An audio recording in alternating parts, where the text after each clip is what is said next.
نحمده ونصلي ونسلم على سيدنا ومولانا محمد رسوله النبي الأمين المكين الحليم الكريم الرؤوف الرحيم. اما بعد فاعوذ بالله من الشيطان الرجيم. بسم الله الرحمن الرحيم. واجب الاحترام ساتھی اللہ تعالیٰ کا بے پناہ و کرم اور اس کا احسان عظیم ہے کہ جس کی توفیق سے ہم اس کے ذکر کے لیے اس کے گھر میں جمع. آج اللہ کی توفیق سے سورہ آل عمران کی آیت نمبر 165 ہے جس سے ہم سبق کا آغاز کر رہے ہیں. اس آیت مبارکہ میں اللہ نے ارشاد فرمایا اولما اصابتکم مصیبۃ قد اصبتم مثلها قلتم ان هذا قل هو من عند انفسکم ان اللہ علی کل شیء قدیر. کہ کیا جب تمہیں ایک مصیبت آ پہنچی حالانکہ تم اس سے 2 جنگ دشمن کو پہنچا چکے تھے تو تم کہنے لگے کہ یہ کہاں سے آ پڑی. فرما دے میرے محبوب صلی اللہ علیہ وآلہ وسلم یہ تمہاری اپنی ہی طرف سے ہے. بے شک اللہ ہر چیز پر خوب قدرت رکھتا ہے. تو یہ اللہ کے اس بات کا ذکر فرما رہے ہیں کہ جو احد کے میدان میں مسلمانوں کو شکست ہوئی تو بعد لوگوں نے یہ بات کی گفتگو کی کہ ہم حق پر تھے اور ہمارے ساتھ رسول بھی موجود تھے، پھر ہمیں شکست کیوں پر عزیمت کیوں اٹھانی پڑی. اس کا جواب رب کریم دے رہے ہیں کہ جو ہزیمت تم کو اٹھانی پڑی، جو مصیبت تم پر آئی، اس سے 2 جنگ تم دشمن کو پہنچا چکے تھے. یعنی کہ بدر کے میدان میں 70 مشرکین مکہ جو تھے قتل کیے گئے تھے اور 70 قیدی بنا کر لائے گئے تھے، اور احد کے میدان میں 70 مسلمان شہید ہوئے. تو اللہ فرماتے ہیں تمہیں جو تکلیف پہنچی، جو ہزیمت ہوئی، جو نقصان ہوا، جو مصیبت تم سمجھتے ہو جس کو آئی ہے، اس سے 2 جنگ تم پہلے دشمن کو پہنچا چکے. آج تمہارے 70 لوگ شہید ہوئے ہیں تو بدر کے میدان میں ان کے 70 مارے گئے تھے اور ساتھ 70 تم نے ان کے قید بھی کیے تھے. تو اگر اس کا موازنہ کیا جائے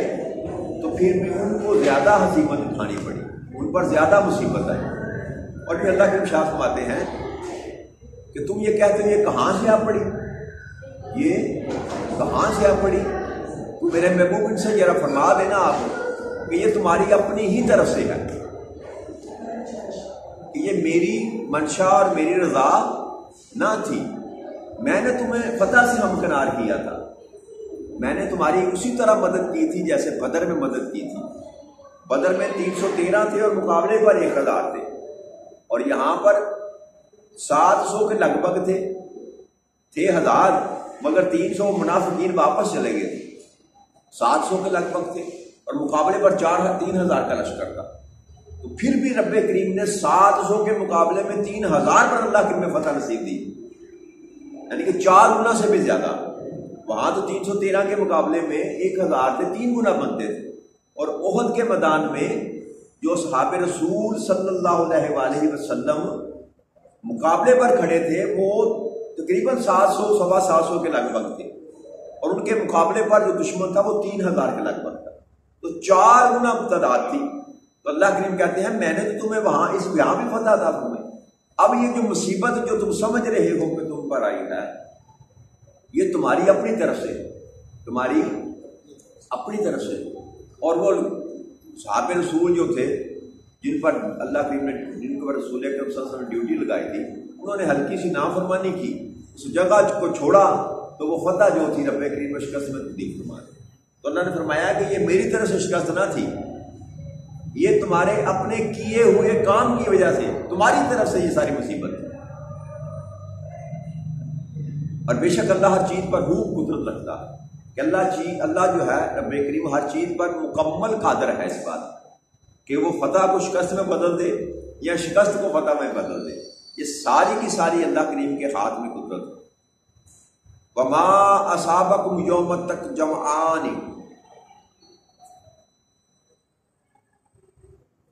فبإذن اللہ ولیعلم المؤمنین، اور اس دن جو تکلیف تمہیں پہنچی جب دونوں لشکر باہم مقابل ہو گئے تھے، سو وہ اللہ کے حکم ہی سے تھی، اور یہ اس لیے ہے کہ اللہ ایمان والوں کی پہچان کرا دے، ایمان والوں کی پہچان کرے۔ وَلِيَعْلَمَ الَّذِينَ نَافَقُوا وَقِيلَ لَهُمْ تَعَالُوا قَاتِلُوا فِي سَبِيلِ اللَّهِ أَوِ ادْفَعُوا قَالُوا لَوْ نَعْلَمُ قِتَالًا لَاتَّبَعْنَاكُمْ هُمْ لِلْكُفْرِ يَوْمَئِذٍ أَقْرَبُ مِنْهُمْ لِلْإِيمَانِ يَقُولُونَ بِأَفْوَاهِهِمْ مَا لَيْسَ فِي قُلُوبِهِمْ وَاللَّهُ أَعْلَمُ بِمَا يَكْتُمُونَ۔ تو دو آیتیں کریمہ میں نے کہا مضمون ایک ہے، دونوں کو 166 اور آیت نمبر 167 اللہ کی فرماتے ہیں وہ جو تمہیں تکلیف پہنچی تھی جب دونوں لشکر تم آپس میں مد مقابل کھڑے تھے، سو اللہ ہی کے حکم سے تھے، اور یہ اس لیے تھا کہ اللہ ایمان والوں کی پہچان کرا دے اور ایسے لوگوں کی بھی پہچان کرا دے جو منافق ہیں، اور جب ان سے کہا گیا کہ آؤ اللہ کی راہ میں جنگ کرو یا دشمن کے حملے کا دفاع کرو، تو کہنے لگے کہ اگر ہم جانتے کہ واقعات لڑائی ہوگی، یا دوسری یہ جو دل میں بات تھی کہ واقعی اللہ کی طرف سے لڑائی ہے تو ضرور تمہاری پیروی کرتے، تمہاری مدد کرتے، تمہارے ساتھ جنگ کرتے۔ اس دن وہ ایمان کی نسبت کھلے کفر سے زیادہ قریب تھے، اور وہ اپنے منہ سے وہ باتیں کہتے ہیں جو ان کے دلوں میں نہیں ہیں۔ اللہ ان باتوں کو خوب جانتا ہے جو وہ چھپا رہے ہیں۔ تو یہ عبداللہ ابن ابی کے جو 300 کے ساتھی تھے، جب ان سے یہ کہا گیا جنگ شروع ہونے سے قبل ہی، وہ اپنے ساتھیوں کو لے کر جب جانے لگا نا، تو اس کو یہ کہا گیا کہ تم یہ نام کام کرو۔ ایک پہلی بات تو یہ ہے کہ ہمارے ساتھ مل کر دشمنوں کے ساتھ جنگ کرو، اور اگر تم جنگ نہیں کرنا چاہتے، عین موقع پر تم بھاگنا چاہتے ہو، اور اگر تم دعویٰ اسلام میں سچے ہو تو پھر اللہ کی راہ میں جہاد کرو، ہمارے ساتھ لڑائی کرو، یا اگر تم لڑنا نہیں چاہتے تو کم از کم کھڑے ہی رہو تاکہ ہماری تعداد بڑی دیکھ کر دشمن جنگ کرنے سے باز رہے۔ اللہ نے فرمایا اللہ کی راہ میں جنگ کرو یا دفاع کرو، یعنی کہ دفاع کا مطلب یہ ہے کہ تم ہمارے ساتھ کھڑے رہو گے، تمہاری تعداد ہماری زیادہ ہوگی تو عین ممکن ہے دشمن ہم پر حملہ ہی نہ کرے، کہ تم 300 کے تعداد جب لشکر سے نکلو گے تو لشکر کمزور ہوگا، ڈیفینیٹلی بات ہے۔ تو وہ کہنے لگے ایک تو لڑائی ہونی نہیں، ہمیں پتہ ہے یہ لڑائی نہیں ہونی، تو اگر ہمیں پتہ ہوتا کہ لڑائی ہونی ہے تو ہم ضرور تمہارے ساتھ لڑیں، اور بہانہ کرتے رہے نا، مقصد ان کا وہاں سے نکلنا تھا، لڑنا نہ تھا۔ وہاں اللہ کے فرماتے ہیں کہ انہوں نے اس دن ایمان کی نسبت اپنا کھلا جو کفر تھا نا اس کو ظاہر کر دیا، جو اوپر اللہ نے فرمایا نا وہاں پہ اذن اللہ وَلِيَعْلَمَ الْمُؤْمِنِينَ، اس لیے اللہ کے حکم سے یہ معاملہ ہوا کہ اللہ کریم ایمان والوں کی پہچان کرا دے، ایمان والوں کی پہچان کرا دے۔ تو جب 300 منافقین وہاں سے نکلے تو اللہ فرماتے ہیں کہ اس دن انہوں نے جو فیصلہ کیا، انہوں نے ایمان کی نسبت کفر سے زیادہ قریب فیصلہ کیا۔ کیوں فیصلہ کیا؟ حقیقت میں وہ ایمان والے نہ تھے، حقیقت میں وہ کفر کے قریب تھے، لیکن لبادہ ایمان والوں کا اڑ رکھا تھا، منافق بنے ہوئے تھے۔ اور اللہ فرماتے ہیں وہ اپنے منہ سے وہ باتیں کہتے ہیں جو ان کے دلوں میں نہیں ہے۔ تو منافق کہتے ہی اس کو ہیں جس کی زبان پر کچھ اور ہو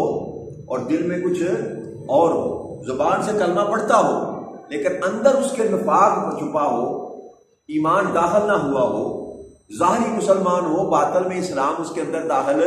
نہ ہوا ہو، تو ایسے بندے کو ہی منافق کہتے ہیں، جس کی زبان اور دل ساتھ ایک جگہ پر اکٹھے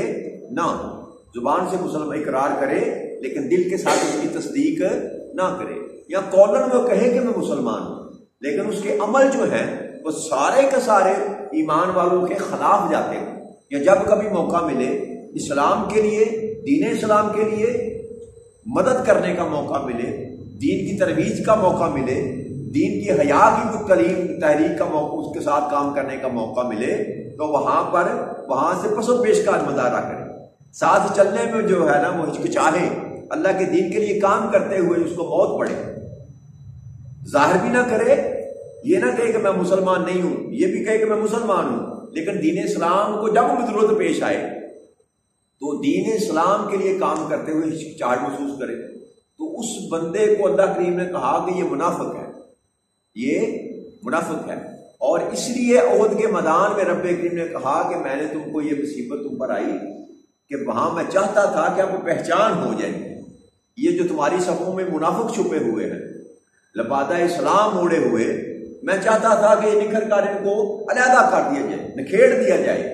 تاکہ یہ جو دھوکہ دیتے ہیں، فریب کرتے ہیں، مکر کرتے ہیں اور چانے چلتے ہیں، وہاں دشمن کے ساتھ ملے ہوئے ہیں، یہاں تمہارے ساتھ بھی بیٹھ کر تمہاری باتیں سنتے ہیں اور پھر پلاننگ کرتے ہیں، مکر کرتے ہیں، فریب کرتے ہیں، تو اللہ نے چاہا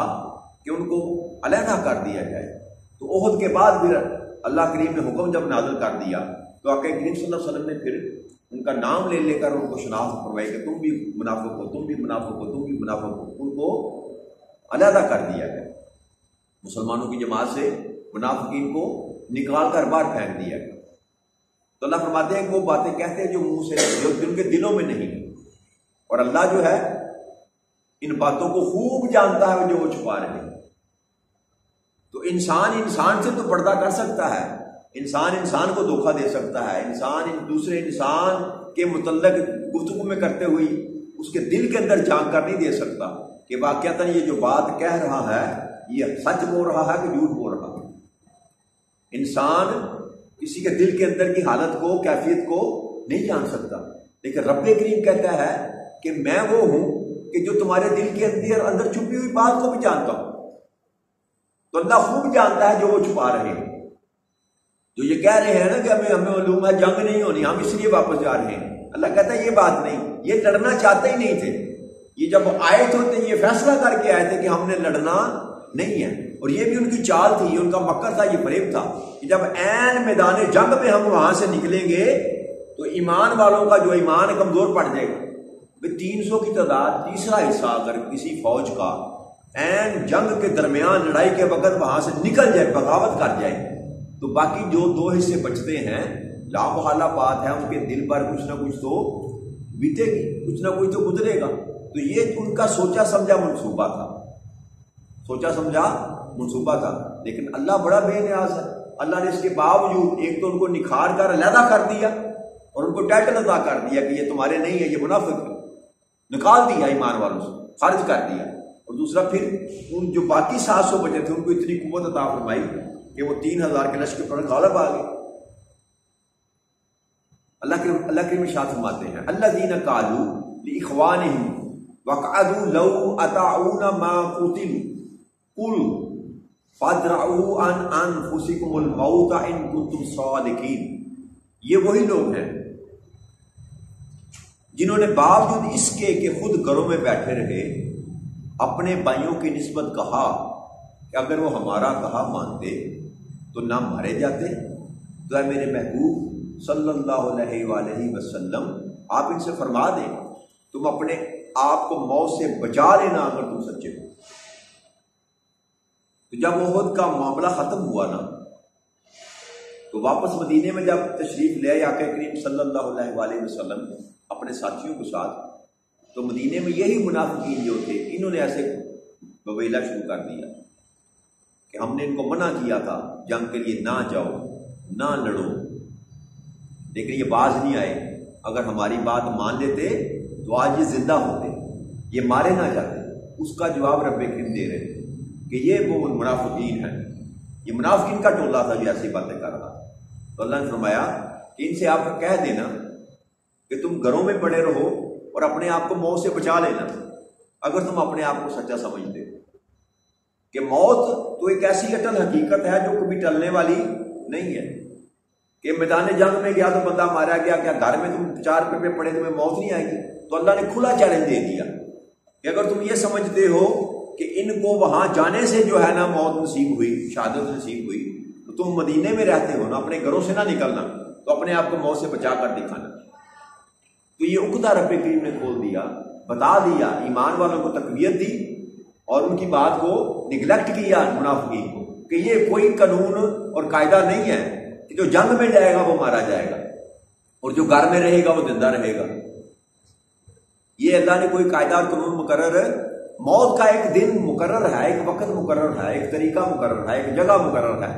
بس اس وقت پر، اس جگہ پر، اس طریقے سے موت نے آنا ہی آنا ہے۔ تم جہاں پر تمہاری موت لکھی ہوئی ہے، اگر تمہاری بستر پر لکھی ہے تو تم بستر پر مرو گے، اور اگر میدان جنگ میں لکھی ہے تو میدان جنگ میں مارے جاؤ گے۔ تو اس میں کوئی دو رائے نہیں ہے۔ یہ بس منافقین کا ایک شوشہ تھا جو انہوں نے اڑایا، تو اللہ کریم نے اس کا سدباب کیا اور ایمان والوں کو، ایمان کو تقویت دی کہ یہ گمان ذہن میں نہ آنے دینا کہ ہم میدان جنگ میں گئے تو مارے گئے، موت تو جہاں پر بھی لکھی ہوئی ہے وہاں پر آ کر رہے۔ اور یہ اگر اپنی بات میں سچے ہیں تو یہ اپنے آپ کو بچا کر دکھا دیں کہ یہ ہمیشہ کے لیے زندہ رہ سکتے ہیں، تو رہ کر دکھا دیں۔ تو یہ ممکن نہیں ہے، یہ ممکن نہیں ہے۔ تو اب دیکھیں نا، 700 بندے گئے اگر صحابہ رسول صلی اللہ علیہ وسلم، تو 700 میں سے 70 شہید ہوئے،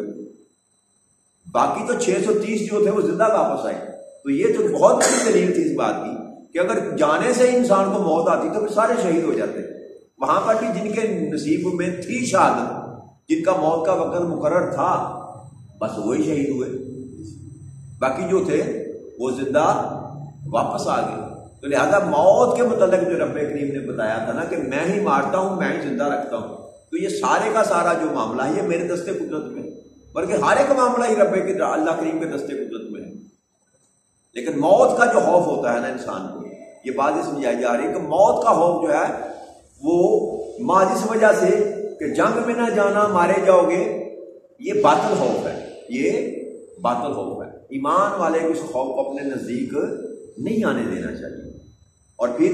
شہادت کا درجہ تو کائنات میں سب سے افضل درجہ ہے، سب سے اچھی موت جو ہے وہ اللہ کی راہ میں دشمن کے مقابلے میں قتال کرتے ہوئے مرنا، یہ سب سے اچھی اور سب سے اعلیٰ موت ہے۔ تو ایمان والا اس موت سے گھبراتا نہیں۔ وَلَا تَحْسَبَنَّ الَّذِينَ قُتِلُوا فِي سَبِيلِ اللَّهِ أَمْوَاتًا بَلْ أَحْيَاءٌ عِندَ رَبِّهِمْ يُرْزَقُونَ، اور جو لوگ اللہ کی راہ میں قتل کیے جائیں انہیں ہرگز مردہ خیال نہ کرنا، بلکہ وہ اپنے رب کے حضور زندہ ہیں، انہیں رزق دیا جاتا ہے، انہیں رزق دیا جاتا ہے۔ تو اللہ کریم نے ساتھ یہ بشارت بھی دے دی کہ جو لوگ میری راہ میں مارے گئے ہیں نا، تم یہ گمان بھی نہ کرنا کہ وہ مردہ ہو چکے، وہ مردہ ہو چکے، بلکہ وہ تو اپنے رب کے حضور زندہ ہیں اور انہیں میں رزق دیتا ہوں، رزق دیا جاتا ہے، انہیں رزق دیا جاتا ہے۔ تو اس آیت کریمہ میں اللہ کریم نے اس بات کی بھی نفی کر دی کہ ہم یہ تصور کرتے ہیں کہ جیسے دوسرے مر جاتے ہیں، مردہ ہو جاتے ہیں، ویسے شہید بھی مردہ ہو جاتا ہے، نہ، شہید مرنے کے بعد اس کو رب کریم دوسری زندگی عطا فرما دیتے ہیں، دوسری زندگی عطا فرما دیتے ہیں۔ اللہ کہتا ہے میں ان کو رزق دیتا ہوں۔ اب کیسے دیتا ہے، وہ کیسی زندگی ہے، یہ بحث طلب بات نہیں ہے۔ ہمارا تو ایمان ہے، جب رب کریم نے کہہ دیا کہ صلی اللہ علیہ وسلم کی زبان ایک تو سے نکل گئی بات، اور آقا کی طرف سے اللہ نے حکم صادر فرما دیا کہ وہ اس کو خبردار مردہ نہ کہنا، تو یہ ہمارے یہ ایمان کا حصہ بن گیا، ہمارے یہ ایمان کا حصہ بن گیا۔ اب کیسی زندگی ہے اس کو مطلب کئی حدیث مبارکہ آتی کہ لمبی لسٹ ہے حدیث مبارکہ کی، مختلف درجات ہیں شہداء کے، مختلف طریقوں سے رب کریم ان کو رکھا ہوا، مختلف نعمتیں اللہ کریم نے شہادت جن کو حاصل کی ان کو دی گئی۔ تو انشاءاللہ اللہ نے چاہا تو اس پر جو ہے نا نیکسٹ جو ہم کریں گے نشست شہادت کی جو نعمتیں اللہ کی ہیں، کیسے شہیدوں کو زندہ رکھا ہوا ہے، ان کے ساتھ کیسا جنت میں معاملہ کرتا ہے، اس پر اللہ کریم نے چاہا تو اگلی نشست میں گفتگو کریں گے۔ وما علینا الا البلاغ المبین۔ السلام علیکم ورحمۃ اللہ وبرکاتہ۔